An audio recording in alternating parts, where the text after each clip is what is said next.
நீங்கள் அறிந்திருக்கலாம், பிரிட்டனின் லண்டன் மேயர் சாதிக் கான். அவர் வங்கதேச வம்சாவளியைச் சேர்ந்தவர், லண்டனில் பிறந்து வளர்ந்தவர். 3வது முறையாக அவர் லண்டன் மேயராக தேர்ந்தெடுக்கப்பட்டுள்ளார். லேபர் கட்சியின் மூத்த தலைவரும் ஆவார். சமீபத்தில் ஈத்காஹுடன் தொடர்புடைய ஒரு உரையில் அவர் இஸ்ரேலை மட்டுமல்லாமல் ஹமாஸை எதிர்க்கும் நபர்களை மறைமுகமாக குற்றம் சாட்டினார். இது அமெரிக்கா மற்றும் இஸ்ரேலில் பெரும் பிரச்சனையை உருவாக்கியுள்ளது. உலகின் பிற நாடுகளும் இதை பற்றி எதிர்வினை தெரிவிக்க தொடங்கியுள்ளன. இது தொடர்பாக இஸ்ரேல் சில விஷயங்களை குறிப்பிட்டுள்ளது. டிப்ளமேட்டிக் முறையில் லண்டன் மேயருக்கு எதிராக நடவடிக்கை எடுப்பது பற்றி உங்களுக்கு தெரியும். யூகே பிரதமர் கூறியதாவது, இஸ்ரேல் பிரதமர் அங்கு சென்றால் இன்டர்நேஷனல் கோர்ட் ஆஃப் ஜஸ்டிஸ் தொடர்பாக கைது செய்யப்படலாம் என்ற வார்த்தை. அமெரிக்கா பிரிட்டனுக்கு பதிலடி கொடுக்க முடிவு செய்துள்ளது. அதாவது பிரிட்டிஷ் மேயருக்கு எதிராக, அவரது அலுவலகத்திற்கு எதிராக சாங்ஷன்கள் மற்றும் தடைகளை விதிக்க முடிவு செய்துள்ளது. இஸ்ரேல் அழுத்தம் கொடுத்துள்ளது. அமெரிக்காவில் உள்ள யூத சமூகம் மற்றும் ட்ரம்ப் நிர்வாகமும் கடுமையான அழுத்தம் கொடுத்துள்ளது. இந்த சாதிக் கானை அங்கிருந்து அகற்ற வேண்டும். இல்லையெனில் அமெரிக்க அரசாங்கம் அவருக்கு எதிராக, அதாவது பிரிட்டிஷ் லண்டன் மேயரின் அலுவலகத்திற்கும் சாதிக் கானுக்கும் எதிராக சாங்ஷன்களை விதிக்க வேண்டும். இது தொடர்பான விவாதங்களில் ஒரு அதிகாரப்பூர்வ பதவியில் இருக்கும் மேயர், குறிப்பாக லண்டன் மற்றும் யூகே போன்ற ஒரு நாட்டின் மேயர், பொதுவாக ஆன்டி செமிட்டிக், அதற்கு ஒரு சவால் விடுக்கிறார்.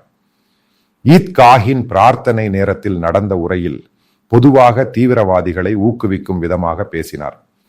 பாலஸ்தீனம் என்று சொன்னாலே அவர் மறைமுகமாக ஹமாஸுக்கு ஆதரவாக பேசுகிறார்.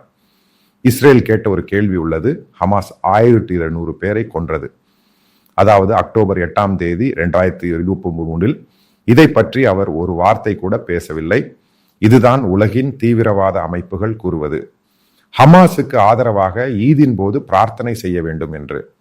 இது லண்டனில் பெரும் பிரச்சனையை உருவாக்கியுள்ளது. லண்டனின் அரசியல் வட்டாரங்களில் லேபர் கட்சியிலும் தெரிந்து கொள்ள முடிகிறது. இவருக்கு எதிராக அழுத்தம் கொடுக்கப்பட்டு அமெரிக்க சாங்ஷன்கள் உட்பட வந்துவிட்டால் லேபர் கட்சியே இவரை ராஜினாமா செய்ய முடிவு செய்யும். முதலில் ஒரு விஷயத்தை புரிந்து கொள்ளுங்கள். பிரிட்டன் முழுவதும் ஒரு ஆன்டி இஸ்லாமிக் நிகழ்வு உருவாகி வருகிறது. அதன் பேரிலேயே ரிஃபார்ம்ஸ் கட்சி மிகவும் வலுவாகி வருகிறது. யூகேயின் பொருளாதாரம் கிட்டத்தட்ட பாராலிட்டிக் முறையில் போய்கொண்டிருக்கிறது. இந்த நேரத்தில் லண்டன் மேயருக்கு எதிராக இது போன்ற ஒரு அறிக்கை, முன்பே இவருக்கு எதிராக பல வகையான வலுவான குற்றச்சாட்டுகள் இருந்துள்ளன.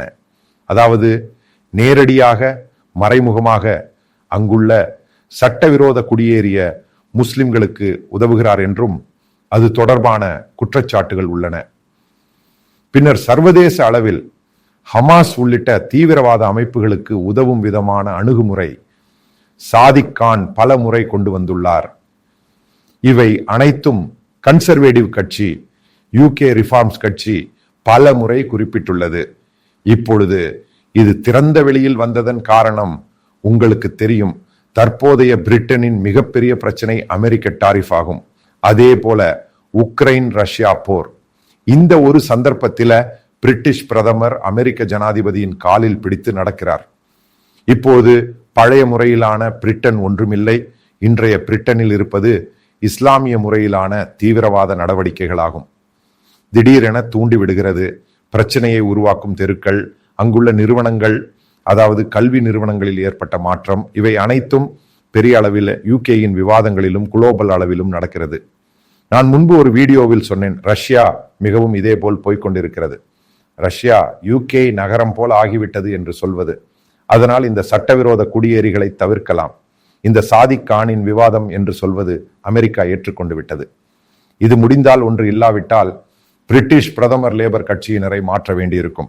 இல்லையெனில் ஒரு பெரிய அமெரிக்க சாங்ஷன் பிரிட்டிஷ் மேயருக்கு எதிராக வருவது வரலாற்றில் முதல் முறையாக இருக்கலாம். அத்தகைய ஒரு நிலை மற்றும் அமெரிக்க சாங்ஷன், அதே போல் டாரிஃப், அதாவது யூகே ரஷ்யா போர், இவை அனைத்தையும் நாம் பார்க்கும்போது எனக்கு தோன்றுகிறது பிரிட்டிஷ் பிரதமர் இவரிடம் வீட்டிற்கு சென்றிருக்க சொல்லும் சூழ்நிலை அதிகம்.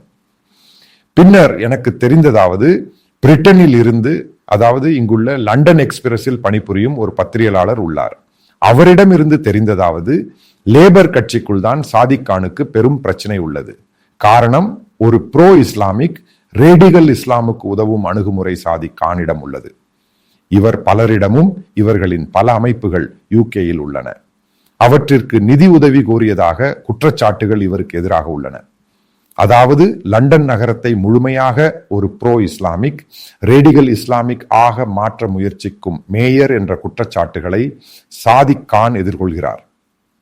இவை அனைத்தையும் சேர்த்து அமெரிக்கா சாங்ஷன் கொடுத்து அதேபோல் பிரிட்டிஷ் பிரதமருக்கு எச்சரிக்கையும் செய்து முடித்தால் சில நேரங்களில் பிரிட்டனின் வரலாற்றில் முதல் முறையாக ஒரு மேயர் ப்ரோ ரேடிகல் இஸ்லாம் மற்றும் தீவிரவாதிகளுக்கு உதவியதாக குற்றம் சாட்டப்பட்டு வெளியேற்றப்படலாம். சில நேரங்களில் பிரிட்டனின் வரலாற்றிலும் ஒரு பெரிய காரணம், உலக வரலாற்றிலேயே ஒரு பெரிய பிரச்சனையாக மாறலாம். இஸ்ரேல் இதை மிகவும் கடுமையாக எடுத்துக்கொண்டுள்ளது. அதேபோல் அமெரிக்காவில் யூத சமூகம் எடுத்துக்கொண்டுள்ளது.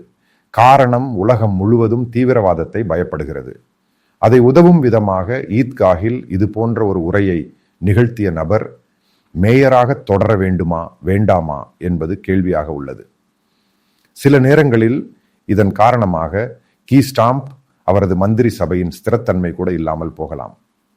காரணம், எல்லாவற்றிற்கும் அமெரிக்காவை நம்பியிருக்க வேண்டிய ஒரு நிலை பிரிட்டனின் தற்போதைய பொருளாதாரத்தின் நிலை என்று சொல்வது.